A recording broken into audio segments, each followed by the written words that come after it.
नमस्कार साथियों, विद्या दर्शन पाठशाला के ऑनलाइन यूट्यूब मंच पे आपका स्वागत है। मैं अखिलेश वर्मा, आपका मैथमेटिक्स मेंटर।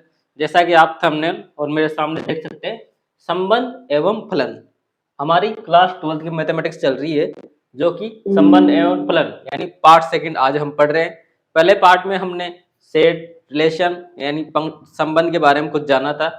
मैं आपको एडवाइस करूंगा कि आप पहला पार्ट जरूर देखें। अगर आप डायरेक्ट इसको देख रहे हैं तो उसको भी जरूर देखें, ताकि आपको बिल्कुल बेसिक से समझ में आ जाए। तो थोड़ा सा 2-3 मिनट लगा के हम पिछले पार्ट को रिकैप कर लेते हैं, ताकि जो नया हो तो वो इसे तुरंत समझ कर और आगे बढ़ सके। ठीक है, तो सबसे पहले हमने जाना सेट, समुच्चय, समुच्चय की डेफिनेशन और समुच्चय के बारे में जाना। समुच्चय होता क्या है, तो हमने जाना कि समुच्चय एक व्यवस्थित वस्तुओं का व्यवस्थित समूह होता है जो सुपरिभाषित होता है। कौन सा? सुपरिभाषित। सुपरिभाषित नहीं होगा तब तक उसे हम क्या नहीं कह सकते? सेट नहीं कह सकते। ठीक है, इसे हम capital letter of English alphabet से लिखते हैं, जैसे ए हो गया, बी हो गया, सी हो गया, इस तरीके से। इसके अंतर्गत कुछ अपना हमें एलिमेंट्स मिलते हैं, जैसे ए, ई, आई, ओ, यू, है ना। इंग्लिश के स्वरों की संख्या ए, ई, आई, ओ, यू, इसके क्या है? अल्फाबेट। यानी एक तरीके से ये क्या है, इनको कहेंगे हम तत्व, इंग्लिश में एलिमेंट। ठीक, और ये है अपना सेट। ठीक है, अब सेट ए था, इसके बाद हमने क्या किया? कार्टेशियन प्रोडक्ट किए, इसके त्रिक गुणक किए। Cartesian product. अब कार्टेशियन प्रोडक्ट करने के बाद ए क्रॉस ए, तो हमें कुछ ऑर्डर्ड पेयर मिले, जैसे ए क्रॉस ए भी करें तो ए मिल गया, फिर ए ई मिल गया, इस तरीके से। फिर हमारे पास डिफाइन हुआ रिलेशन। हमने एक रिलेशन डिफाइन किया और रिलेशन के साथ जो हमें कर्मयुग्म मिले हैं उन वो रिलेशन की डेफिनेशन उसमें सेटिस्फाई की, संतुष्ट करने की कोशिश की। तो हमें कुछ एलिमेंट मिले थे। कुछ एलिमेंट, अगर ए क्रॉस ए के सारे एलिमेंट उस रिलेशन को फॉलो करते हैं, तब हमने कह दिया कि यह वाला जो संबंध है, कौन सा संबंध होगा? सार्वत्रिक। इसे हमने समष्टीय भी कहा था। बुक में आपके सार्वत्रिक है, तो आप इसको ध्यान रख लीजिए, इंग्लिश में एकदम सेम है, यूनिवर्सल रिलेशन, सार्वत्रिक संबंध। ठीक, फिर एक और हमने अलग से ले लिया था आर डैश। आर डैश कोई अलग से दूसरा रिलेशन है, दूसरा संबंध है। अब इसके अंतर्गत हमने देखा कि ऐसा कोई भी एलिमेंट, कोई भी तत्व है नहीं था जो इस आर डैश को फॉलो कर रहा है। तो आर डैश बराबर क्या कर दिया था? 5। और 5 मतलब इसके अंदर कोई भी तत्व नहीं था, ये एकदम खाली था। तो इसे हमने क्या कह दिया? Empty relation. और हिंदी में कह दिया था हमने रिक्त समुच्चय। तो ये थी हमारी पहली क्लास। सेट के बारे में जाना, सेट के बारे में जान के कार्टेशियन प्रोडक्ट निकाले, किस तरीके से हमने पेयर बनाए थे, कर्मयुग्म बनाए थे, कि कोई भी अगर ए में कोई एलिमेंट है 1 2, तो इसके कर्मयुग्म किस तरह से बनाए थे? ए क्रॉस ए, वे 1 1 1 2 2 1 एंड 2 2। ठीक है, कर्मयुग्म बनाने के साथ हमने एक रिलेशन लाए थे। रिलेशन मान लीजिए, अभी जैसे एग्जाम्पल लिया 1 2 का, तो मैं रिलेशन ले लूँ कि भाई ए क्या हो, ए बी क्या हो, बराबर हो आपस में, तो एक तरीके से रिलेशन हो गया। या ए बी का योग क्या हो? 5 से कम हो, तो 5 से कम होते ही हम जानते हैं कि ऐसे सारे अवयव हैं जिनका क्या हो रहा है, ए बी का योग क्या हो रहा है? 5 से कम हो रहा है। तो वो उसमें सारे अवयव क्या हो गए? बराबर हो गए। किसके बराबर हो गए? आर के। तो ये सावित्रिक हो गया। अब मैं कह दूं कि ऐसे अवयव जिसमें ए प्लस बी का योग क्या हो? 5 से ज़्यादा हो, 5 से ज़्यादा कोई भी नहीं मिलेगा, तो उसको एम्पिटी कह दिया। तो इस तरीके से हम इन चीज़ों को समझ चुके थे। आज जो हमारा विषय है वो है आर एस टी। यह भी संबंध के ही प्रकार है। आर का मतलब रिफ्लेक्सिव, इसको कहेंगे स्वतुल्य, स्वतुल्य संबंध। फिर आ गया हमारा सिमेट्रिक, सिमेट्रिक रिलेशन, इसको कहेंगे सममित, सममित संबंध। और लास्ट पढ़ना है आज ट्रांजिटिव, ट्रांजिटिव रिलेशन, इसे कहेंगे संक्रामक, संक्रामक। इन तीनों को जानते हैं कि रिफ्लेक्सिव क्या होता है, सिमेट्रिक क्या होता है और ट्रांजिटिव क्या होते हैं। ये दो प्रकार हम पढ़ चुके हैं। कौन कौन से संबंध, एक सार्वत्रिक यूनिवर्सल और एक एमपीटी। ठीक है, तो आपको मैं यहाँ स्लाइड बना देता हूँ जिससे आपको अच्छे से समझ में आ जाएगा। तो साथियों अब समझते हैं टाइप्स ऑफ रिलेशन। ठीक है, संबंधों के प्रकार। संबंधों के प्रकार दो प्रकार हम पढ़ चुके हैं। कौन कौन से? पहला तो रिक्त और दूसरा सावित्रिक। ठीक है, दोनों बहुत इजी थे, हम आराम से समझ चुके हैं। अब पढ़ने वाले हैं स्वतुल्य, सम्मित और संक्रामक। ठीक है, पहला देखते हैं स्वतुल्य संबंध, रिफ्लेक्सिव।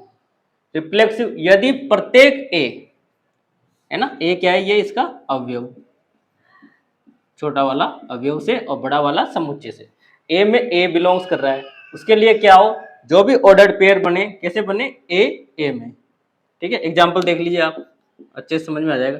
जैसे ए मैंने क्या ले लिया, कोई सेट है जिसके पास कोई नंबर है जो 3 से कम है ना, और सारे पूर्ण संख्याएं हैं, तो 1 और 2 ले लिए।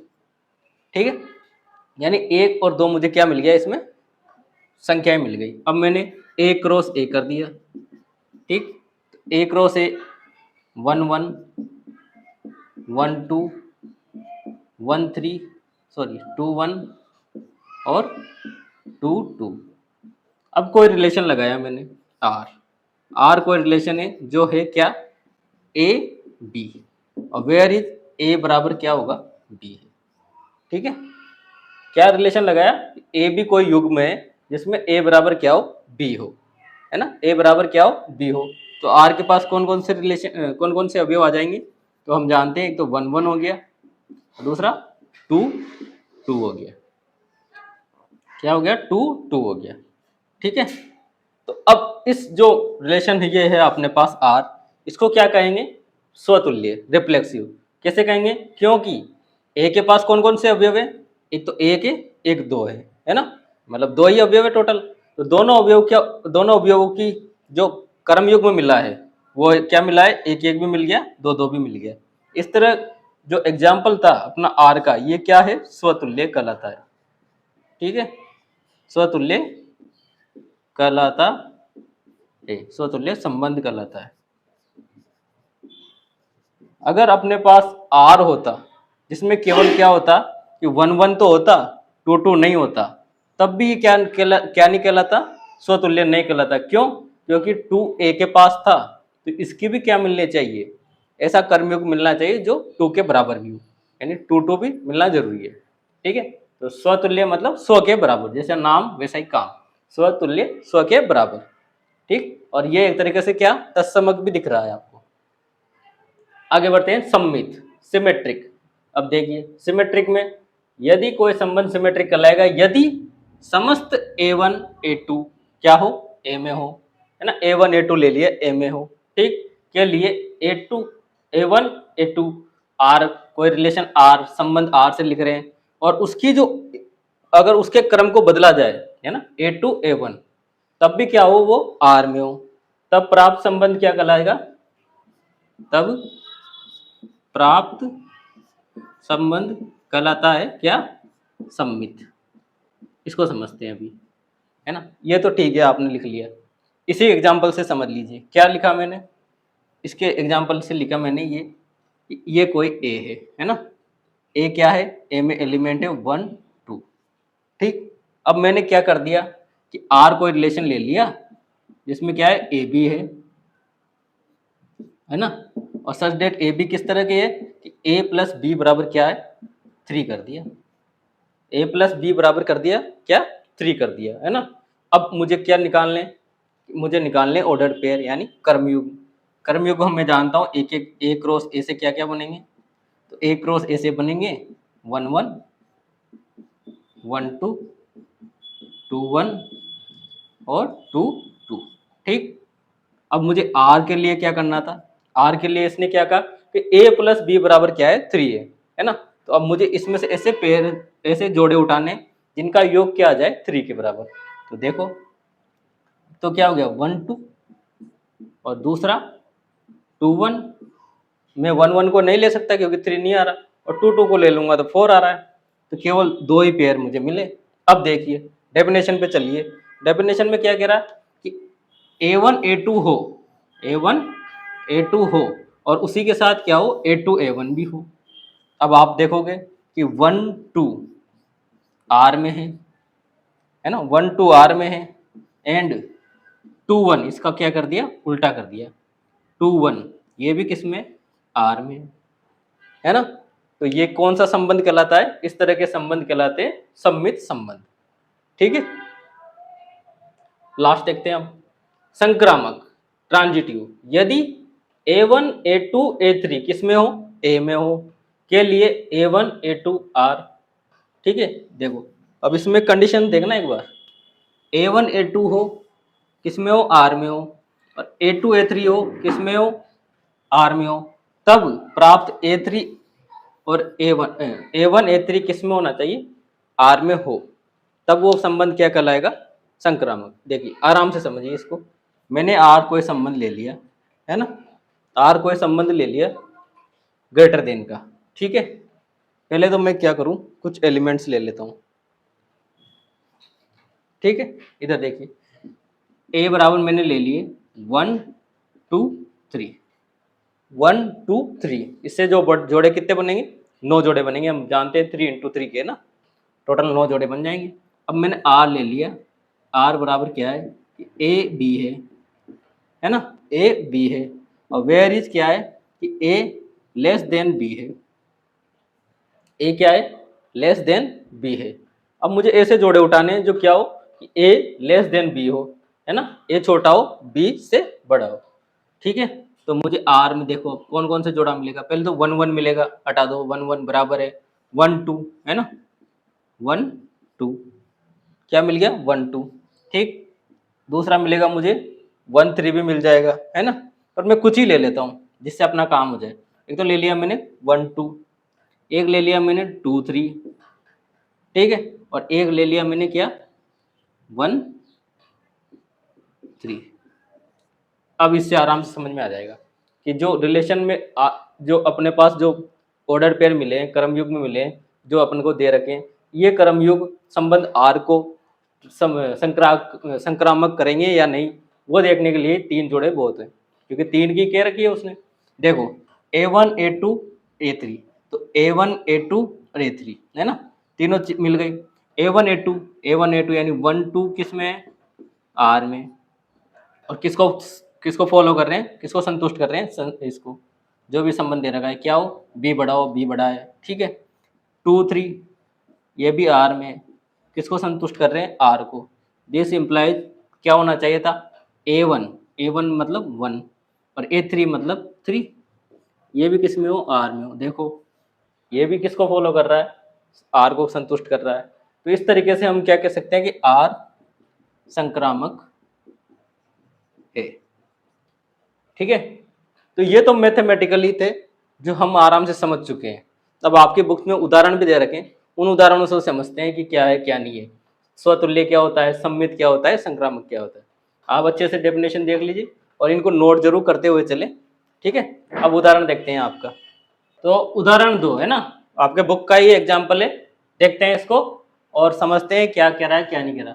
मान लीजिए टी एक समतल है, सॉरी मान लीजिए टी किसी समतल में स्थित समस्त त्रिभुजों का एक समुच्चय है ना। ये बोर्ड आपके सामने एक समतल है, इसमें जितने भी त्रिभुज बन सकते हैं वो क्या है, टी टी क्या नाम दे दिया उसको, एक त्रिभुजों का समुच्चय। ठीक है, यानी इसके अंदर वैसे भी त्रिभुज बनाए वो क्या हो गए, एक समुच्चय हो गया टी के रूप में। ठीक, समुच्चय टी में आर कोई संबंध है दे रखा है, क्या दे रखा है, आर को अच्छे से पढ़िए, ये है आर अपना। ठीक, T1 T2 का जोड़ा जो कि T1 T2 के सर्वांग सम में, सर्वांग यानी संबंध किस प्रकार का दे रखा है कि T1 T2 जो मिलेंगे ऑर्डर पेयर कर्मयुग में जो मिल रहे हैं त्रिभुज, वो त्रिभुज क्या है T1 T2, यानी वो आपस में क्या है, सर्वांग सम है ना। और सर्वांग सम को हम जानते हैं कि तीनों साइड है, दूसरे एक त्रिभुज के 3 साइड यानी तीनों भुजाएं दूसरे त्रिभुज की तीनों भुजाएं से बराबर होंगी और तीनों कोण भी दूसरे त्रिभुज के तीनों कोण से बराबर होते हैं। और सर्वांग की हम प्रॉपर्टीज जानते हैं कि 4 तरीके से सर्वांग कह सकते हैं। तो ये बात करते हैं। पहले क्या है, सर्वांग में T1 T2, ठीक, इस प्रकार से संबंध है। अब उसने कहा है सिद्ध कीजिए कि R एक तुल्यता संबंध है। R क्या है, एक तुल्यता संबंध। अब तुल्यता तो हमने पढ़ा नहीं, तुल्यता होता क्या है, तो तुल्यता के बारे में यही बता दूं आपको। तुल्यता संबंध, तुल्यता संबंध किसको कहते हैं हम पढ़ चुके हैं, बस याद नहीं है ना, क्या याद नहीं है। तुल्यता संबंध में होना चाहिए 3 कंडीशन होती है, तीनों कंडीशन को क्या करे, संतुष्ट करे। पहली कि कोई भी आर जो तुल्यता संबंध होने के लिए उसे स्वतुल्य होना पड़ेगा, स्वतुल्य संबंध होना पड़ेगा, ठीक। दूसरा, स्वतुल्य के साथ साथ मुझे सममित भी होना पड़ेगा, सममित संबंध होना चाहिए। और तीसरा, संक्रामक, क्या हो, वह संबंध संक्रामक भी हो। अगर तीनों प्रकार के संबंध, स्वतुल्य, सममित, संक्रामक, कोई संबंध संतुष्ट करता है तो उसे क्या कहेंगे कि आर एक तुल्यता संबंध है, तुल्यता संबंध है, ठीक है। तो सिद्ध करना है, क्वेश्चन आपके सामने और अच्छे से आप देख लीजिए, ठीक है। सॉल्यूशन करते हैं, इसका हल निकालते हैं। सबसे पहले क्या करते हैं कि पहले वाले संबंध से ले लेते हैं कि पहला क्या, कि स्वतुल्यता के लिए, स्वतुल्य के लिए परीक्षण करते हैं, स्वतुल्य संबंध के लिए परीक्षण, टेस्ट कर लेते हैं, ठीक है। कैसे होगा, अब आप देखिए आराम से। एक एग्जांपल लेते हैं आपके सामने, ये एक त्रिभुज है ना, ये त्रिभुज क्या है, ए बी सी। अब स्वतुल्य के लिए क्या होता है कि हम जानते हैं कि ए अगर आर में है, सॉरी ए बिलोंग्स टू ए कर रहा है ना, और A1 क्या हो, आर में हो, ठीक है। यानी दोनों जो कर्मयुग्म बनेगा वो किस में होना चाहिए, आर को फॉलो करना चाहिए। और आर अपना क्या है यहाँ, सर्वांग सम। तो हम आराम से जानते हैं कोई त्रिभुज हुआ वो खुद का तो क्या हो, सर्वांग सम होगा कि नहीं होगा, तो हम जानते हैं बिल्कुल होगा कि ट्रायंगल ABC सर्वांग सम होगा किसका, ट्रायंगल ABC का। त्रिभुज ABC का क्या होता है, सर्वांग सम होता ही है, कॉन्ग्रुएंट है ना। तो मतलब कोई भी त्रिभुज हुआ वो अपने आप का क्या होगा, हमेशा बराबर रहेगा। सर्वांग सम का मतलब हम जानते भी है, इसकी एक साइड दूसरी साइड से, एक त्रिभुज की तीनों साइड है, दूसरे त्रिभुज की तीनों साइड आपस में बराबर हो और बराबर हो। इस तरीके से हम कह सकते हैं कि सर्वांग सम तो होगा। और ये किस तरीके से, ये कोई त्रिभुज T1 भी है तो T1 और T1 दोनों क्या होंगे, आपस में सर्वांग सम होंगे। तो हम क्या कह सकते हैं, आर स्वतुल्य संबंध है। क्यों, क्योंकि एक त्रिभुज खुद के बराबर हमेशा होता ही है, ठीक। ये तो ज्यादा समझने वाली बात भी नहीं है, कोई खुद के त्रिभुज के बराबर हमेशा होता ही है, ठीक। अब बात आती है स्वतुल्यता की, सममित की। सममित के लिए लिखते हैं यहाँ, दूसरा सममित के लिए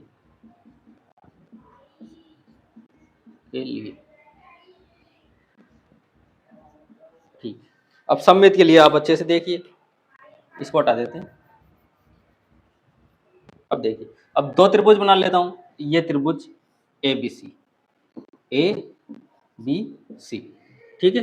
और ये त्रिभुज DEF, ये वाली साइड इसके बराबर, ये वाली साइड इसके बराबर और ये वाली साइड इसके बराबर, ठीक।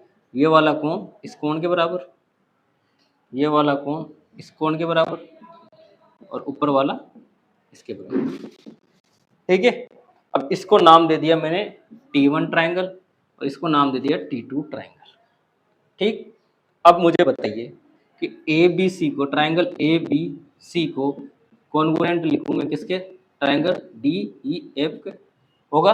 अब इसका क्रम बदल दूंगा तो कोई फर्क पड़ेगा क्या, तो बिल्कुल नहीं पड़ेगा। तो DEF क्रम बदल दिए मैंने, ट्रायंगल A बी सी, यानी T1 कॉन्करेंट है T2 के या T2 कॉन्करेंट हो T1 के। दोनों बात क्या है, दोनों बात एक ही है भाई, ये ट्रायंगल इस ट्रायंगल के बराबर है, ये त्रिभुज इस त्रिभुज के बिल्कुल बराबर है, इसके जो परिमाप है पैरामीटर्स है वो सारे पैरामीटर इसके बराबर है, ठीक, बिल्कुल वही बात है। तो अब सममित के लिए होता क्या है, सममित के लिए ये तो होता है कि A1 A2 अगर R में हो तो A2 A1 किस में हो, R में होने चाहिए, है ना, तो R में होने चाहिए ना, तो बिल्कुल मैं कह सकता हूँ कि T1 T2 R में है सर्वांग समय, तो दिस इम्प्लाइज T2 T1 भी R में है, क्योंकि क्रम बदलने से सर्वांग क्षमता नहीं बदलेगी, अब बिल्कुल सेम। तो इस तरीके से क्या हो गया कि R अपना क्या हो गया, सममित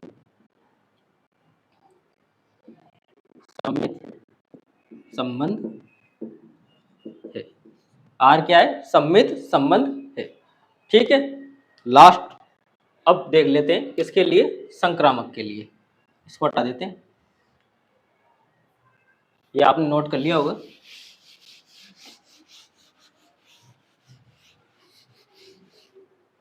अब देखिए, अब तीसरा मैं कर देता हूं किसके लिए, R, या फिर डायरेक्ट लिख देते हैं संक्रामक संबंध के लिए परीक्षण।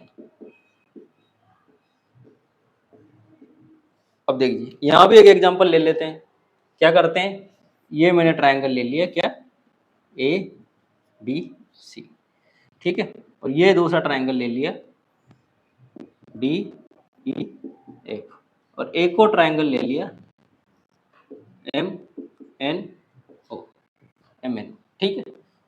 अब मैंने क्या किया, triangle A B C congruent है किसके, ट्रायंगल डी ई एफ के, यानी T1 T2 और T3। अब समझिए ना, T1 T2 T3, ठीक है, तो T1 कॉन्ग्रुएंट है किसके, T2 के, ये मुझे दिया हुआ है, ठीक।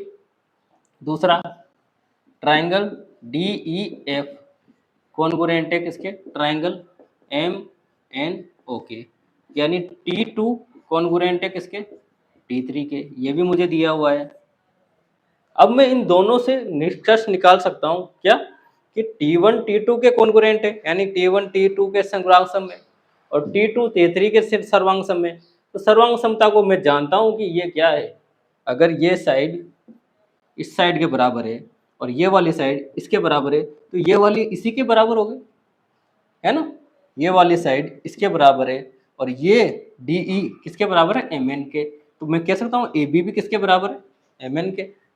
बस काम हो गया, क्या कि T1 T2 अगर R में है, दोनों सर्वांग सम है, एंड T2 T3 भी R में है, दोनों सर्वांग सम है, तो this implies T1 and T2 sorry T3 भी क्या होंगे, सर्वांग सम होंगे, और दोनों तीनों क्या होंगे, दोनों ट्रायंगल किस में होंगे, आर्क संबंध को संतुष्ट करेंगे। तो इस तरीके से क्या निष्कर्ष निकल के आया कि R संक्रामक संबंध भी है, संक्रामक संबंध होगा, ठीक है। अब देखिए स्वतुल्यता के लिए क्या, तुल्यता के लिए क्या क्या परीक्षण करने होते हैं, स्वतुल्य सममित संक्रामक, तीनों परीक्षण करने के बाद,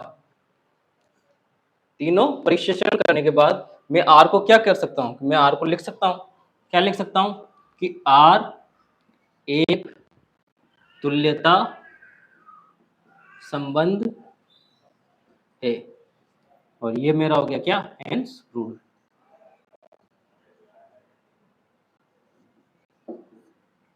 अब आपके एग्जाम में आ जाए ये एग्जाम्पल, तो आप इसको लिख सकते हैं, किस तरीके से लिख सकते हैं कि थोड़ी थोड़ी लैंग्वेज लिख देना कि हर ट्रायंगल अपने लिए क्या होता है, सर्वांग सम होता है, क्योंकि उसके सारे पैरामीटर, उसके सारे जो भी परिमाप दे रखे हैं वो क्या होंगे, खुद के तो बराबर होंगे इसे, इस तरीके से स्वतुल्य।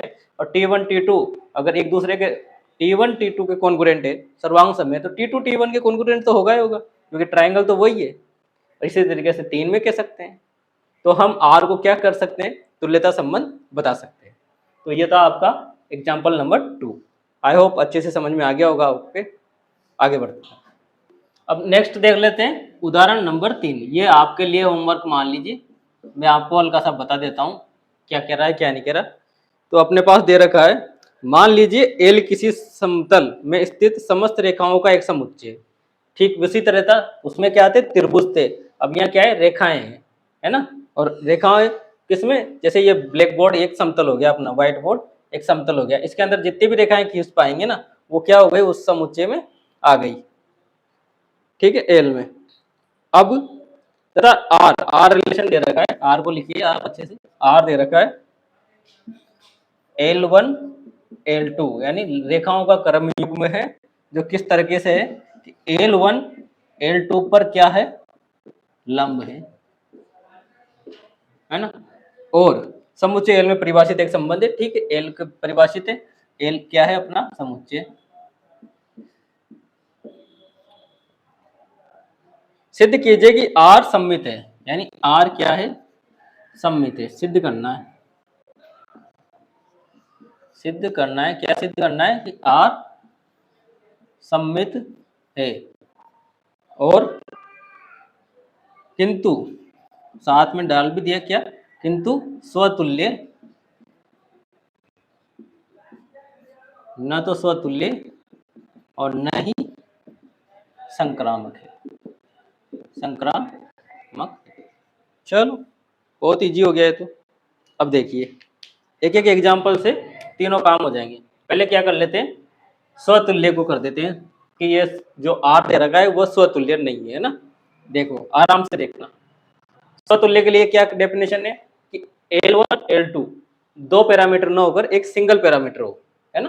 मतलब दो अवयव न होकर एक सिंगल अवयव होने चाहिए, जो कि क्या हो, रिपीट हो। देखो एक ये लाइन में ले क्या ले ली, L1 ले ली, है ना। क्या लाइन ले ली, ये L1। अब इसी L1 का जोड़ा बनाएंगे किसके साथ, L1 के साथ। अब होना क्या चाहिए कि L1 पर क्या हो, लंब हो। पर ऐसा हो सकता है क्या, आप कहोगे कि कैसे, कि L1 भी यही है और L1 भी यही है, मतलब दोनों रेखाएं यही है। अब ये एक रेखा दूसरी रेखा पे, जब एक ही रेखा है तो आपस में वो क्या कभी लंब हो सकती है कि नहीं, कि स्वतुल्य लंब नहीं हो सकती ना। तो कह सकते हैं कि R स्वतुल्य नहीं है, स्वतुल्य संबंध नहीं है। क्यों, क्योंकि R स्वतुल्य होता तो मतलब कुछ इस तरह के होती कि ये रेखा और ये दूसरी रेखा होती L1। तो अगर ये L1 है तो ये तो L2 हो गई, ये तो नाम ही बदल गया इसका। तो ऐसा नहीं होने की वजह से क्या होगा कि R जो संबंध दे रखा है वह स्वतुल्य नहीं है। ठीक है, अब आते हैं सममित पे। जिस तरीके पढ़ा है उसी तरीके से काम करेंगे। सममित के लिए क्या होना चाहिए, सॉल्यूशन। सममित के लिए होना चाहिए कि L1 L2, है ना। और L1 क्या हो, सॉरी L2 क्या हो, L1 पर लंब हो, परपेंडिकुलर हो। देखिए खींच के देखते हैं, ये मैंने ले ली L1। ठीक, अब दूसरी रेखा मुझे कैसे लेनी है, L2, इसके साथ क्या हो, परपेंडिकुलर हो, लंब हो, L2। ठीक है, अब L1 L2 पे लंब है। ठीक, L1 L2 पे लंब है और वो किस में आ रही है, R में। दिस इम्प्लाइज मैं यूं भी तो कह सकता हूँ कि L2 सॉरी L1 L2 पे लंब है, तो L2 L1 पर लंब है ना। तो इस तरीके से अगर उनका क्रम भी बदल दें तब भी वो तो लंब तो रहेगी, है ना। और लंब रहेगी तो हम कह सकते हैं कि R क्या है, R एक सममित संबंध है, सममित संबंध है, सममित संबंध है। ठीक है, नेक्स्ट देखते हैं। स्वतुल्य होगा नहीं, सममित हो गया, अब हम देख भी चुके हैं। अब देखिए संक्रामक। संक्रामक के लिए कंडीशन क्या होनी चाहिए, गिवन होना चाहिए L1 परपेंडिकुलर हो L2 पे, L2 परपेंडिकुलर हो L3 पे, है ना। देखिए ये जो स्थिति दे रखी है ना, इसको ड्रॉ कर लेते हैं। कि मैंने क्या कर लिया, ये L1 ले ली, है ना, L1 ले ली। अब L2 ले ली, फिर ये परपेंडिकुलर होगी। अब L3 क्या लेनी है, L2 किस पे परपेंडिकुलर हो, L3 पे, ये लीजिए L3 ले ली, ये इस पे परपेंडिकुलर होगी। अब बाद में क्या रिलेशन निकल के आना चाहिए था कि L1 L3 पर परपेंडिकुलर आनी चाहिए थी, है ना। जबकि हम देख चुके हैं, देख सकते हैं ये तो है वो अपनी L1 और ये है L3, बीच में थी L2, है ना। तो L2 तो दोनों रेखाओं पे परपेंडिकुलर है, जैसा दिख भी रहा है L2 L3 पे भी है और L2 L1 पर भी परपेंडिकुलर है, वो तो दिख भी रहा है। पर L1 L3 मुझे पैरेलल ज्यादा दिख रही है ना, और दिख क्या रही है, पैरेलल है ही सही। तो मैं क्या कह सकता हूँ, ये वाला रिलेशन, ये वाला ऑर्डर पेयर नहीं मिल पा रहा।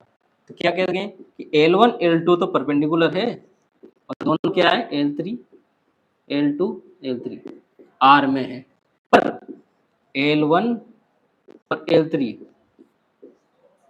Does not belongs to R, R में बिलोंग नहीं कर रहे, और R में बिलोंग नहीं कर रहे तो R क्या होगा, एक R संक्रामक संबंध नहीं है, अब संबंध नहीं है। ठीक है, तो इस तरीके से उदाहरण 3 को हम कंप्लीट कर चुके हैं। खुद के ऊपर परपेंडिकुलर नहीं, कोई रेखा अपने ऊपर परपेंडिकुलर नहीं हो सकती, अपने ऊपर लंब नहीं हो सकती। एक रेखा दूसरे पे अगर लंब है तो दूसरी रेखा पहली पर लंब होगी, और इसी तरीके से 3 की स्थिति भी हम बना के देख चुके। तो ये थी आपके एग्जाम्पल्स की बात। नेक्स्ट क्लास में अब इससे प्रश्नावली 1.1 के क्वेश्चंस हल करेंगे, तो आप उनको जरूर अटेंड करें, ताकि नेक्स्ट क्लास में आप जब उनको देखें तो आपको कहीं डाउट हो तो वो आपके क्लियर हो जाएं और आपको एक बार मौका भी मिल जाए हल करने का। तो मिलते हैं नेक्स्ट क्लास में। क्लास अच्छी लगी हो तो चैनल को लाइक शेयर सब्सक्राइब जरूर करें, अपने दोस्तों तक इसे पहुँचाएँ ताकि उनका भी इनका फ़ायदा मिले। Thank you.